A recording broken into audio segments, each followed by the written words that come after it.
When this game first released, I dipped into it a little bit on the Xbox Series X, but it wasn't until the Nintendo Switch version of this game released when I fully immersed myself and dived in to this game and everything that it has to offer, which is exactly what I did with Cyberpunk.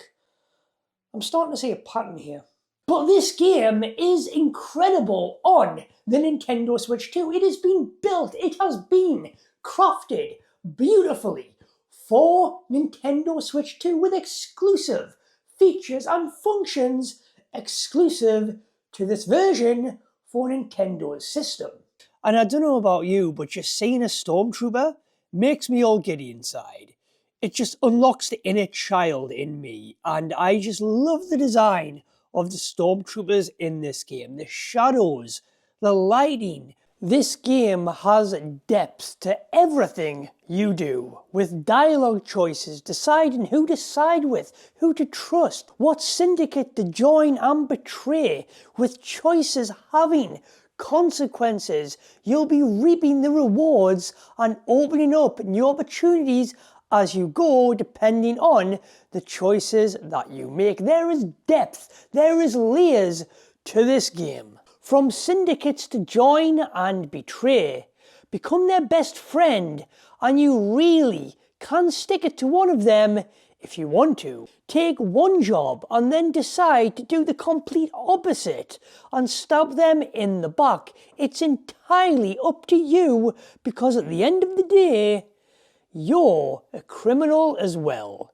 But depending on how you go about doing things, this will all depend on how difficult it gets to gain entry into a certain location or area, instead of just being able to breeze on in, walking through the front door. You'll have to sneak in and shoot your way through to steal something, and you'll be thinking about the choices that you make along the way, which will also depend on how you get rewarded and the opportunities that will open up to you as well as you forge your own path in this criminal, syndicate-run underworld. With loads of main missions to do, and loads of side quests along the way as you go, you'll be finding and discovering new locations, new quests, and finding hidden treasures and new locations to loot. You will find yourself getting sidetracked, and you will probably find yourself often doing something completely different to the main quest. It's also very heavy on stealth, and if you get caught in a lot of areas you are sneaking around in, you will have to start over. But in most places, you can go in sneaking around if you want, or pull out your blaster and choose to blast your way through that area if it goes south. But it's definitely a game that encourages you, that wants you to opt to sneak around instead of just going in all guns blazing. And the combat with the gun mechanics as well feel heavy, but man, is it satisfying to pull off. And just the iconic sounds of the blasters and everything. The gun mechanics and the melee combat feels weighted. It feels more slow paced than fast paced, but man, is it good when you get a really good headshot in there. There's also gyro controls that just heightens this game even more on Switch. There's also elements of Assassin's Creed that will have you climbing up buildings, jumping from rooftop to rooftop, shimmying across ledges and grappling across environments. You play as Kay, a bounty hunter that isn't as cool as Han Solo. And you have your trusty sidekick called Nix that can distract, fetch, steal and attack enemies for you, for those enemies that you are trying to sneak by unnoticed, to cause a good distraction. For items or switches that are out of reach that you can't get to, you can send Nix in to get that thing for you, or someone to go and steal from an unsuspecting enemy or NPC. There's also merchants you can buy, sell and upgrade stuff using the credits you acquire. from stealing, looting and doing missions. You can also unlock and upgrade your abilities as well by doing so many of this so many times or that so many times to unlock ability upgrades.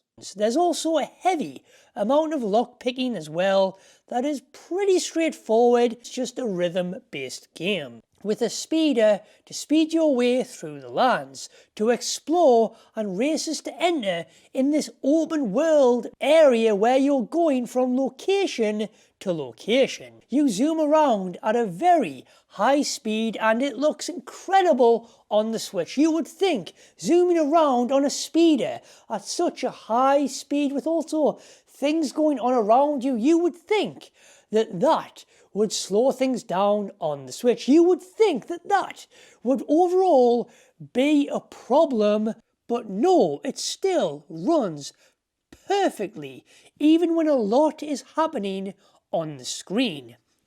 Nothing falls apart, no major pop-ins, no massive glitching or shuddering.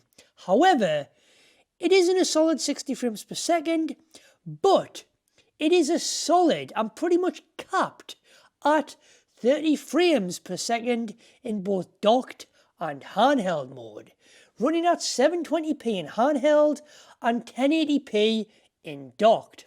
There's areas close up looking a little muddy, some areas rough around the edges here and there, some artifacting going on with things like Kay's hair and bits of the environments, shadows and characters at times. Sure, it isn't as polished, but man, it's still crazy impressive on the system, performing amazingly well, shockingly well in fact. It plays great and it looks great. It looks phenomenal. Also, full ray tracing on display. Yes, that's right. Ray tracing on this game on Switch 2. I know. Amazing, and it is so impressive. With incredible HD rumble effects as well. One of the best I have come across so far out of all of the games that I have played on the system. This game is taking place between The Empire Strikes Back and Return of the Jedi, and I'm fully aware this game didn't take off as well as it should have when it first originally released, because it's different. You aren't a Jedi unlocking Jedi powers, becoming one with the Force and all that jazz, and it's probably also because you aren't playing as Han Solo. Let's admit it. That would have been so much cooler. Oh, you're serious? Saying that though, it is still much better than anything we have got from Star Wars over recent years. Thank you guys so much for watching. I appreciate every single one of you for making me a part of your day and checking out my video. Thank you. Anyways guys, I'll see you next time.